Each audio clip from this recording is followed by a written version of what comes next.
All right, so this video is about substitution. So one of the most important things or challenges that you have when you are solving systems of equations is that there are so many options to choose from that it's really kind of difficult to start.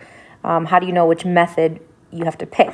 And so what this one screams to me is substitution. And the reason I know that this is a substitution problem, I can do it in other ways, but the reason I know it's like set up for substitution, they want me to do this way, is because there's a letter all by itself. So I'm going to identify that letter. So the letter Y is all sorts of alone. So what that basically means is that in the next equation, you don't want to see that Y. So I'm just going to blob it out with a blue circle. And the reason is because Y is interchangeable with these things. So I'm going to put a little square around that. And so equality also means interchangeability. It's worth this amount. So when Y is worth this amount, instead of when I see Y, I can replace that Y with what it's equal to or what it's worth, right? So basically the short story here is find the letter that's alone, go into the next equation, and scratch that letter out, because if there was a substitute for me, I wouldn't be here, and you're replacing Y. So when you're replacing Y shouldn't be there anymore at all.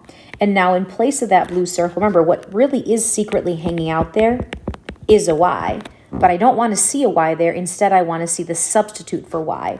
And the substitute for Y is 1/2 x plus 6. So all I'm doing is copying this equation the exact same, except when I get to the letter that's interchangeable, I interchange it with what it's interchangeable with, which is the thing in the box.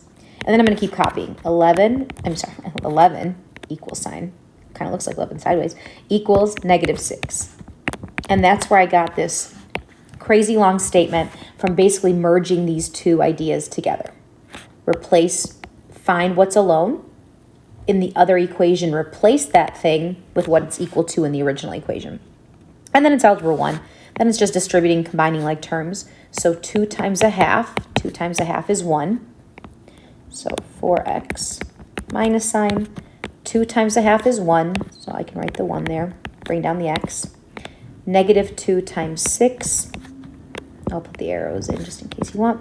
-2 times 6 is -12 equals -6. From here, I'm going to combine the stuff that's similar, like 4x minus 1x is hanging right next to each other. So I might as well just like combine those together.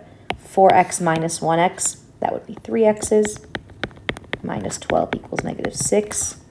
Then I'm going to add 12 to both sides. 3x is 6.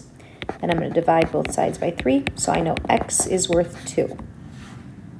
So now what I can do is go to the equation that had the circle around it. And I worked really hard to get this answer.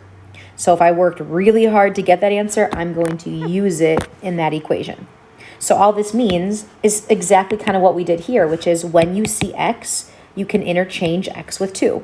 So when I see x, instead of writing x, I'm going to replace x with 2. And anytime I do a replacement, I almost always put parentheses.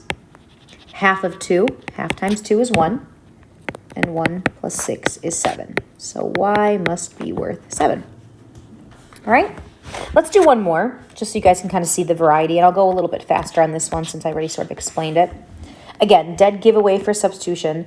The letter x is all alone. So in the other equation, I'm going to cross that x out. When I get to the blob, I'm going to write what's on the other side of the equal sign of the x.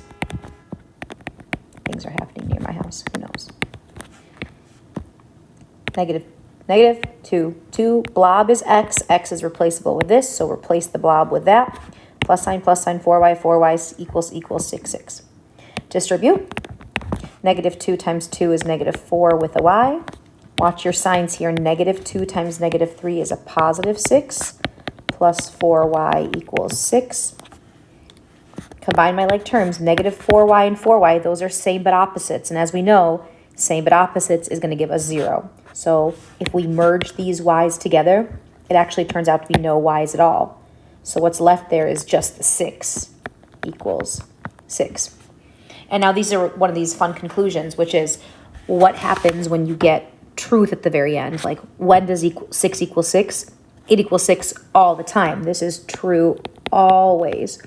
So what this tells me is that there are infinite solutions because what I'm really given here is the same line twice. So let's do that. Let's go to Desmos real fast and see what the equations look like, so you can see that when I type them in, they're the exact same. Okay. Just pulling this up on a different screen so I don't have to constantly go back and forth. So x equals 2y minus 3. There's your first line. The second equation was negative 2x plus 4y. What's happening? Equals 6. And so see, it happens to be the same line. So these two lines overlap everywhere, which is why there's infinite solutions, because these lines touch each other at all locations on the line. So there's just lots and lots of solutions, and that happens. All right, so hopefully you now feel better about substitution, which is basically just replacement. You just have to know what to replace it with, and then basically it's simple algebra.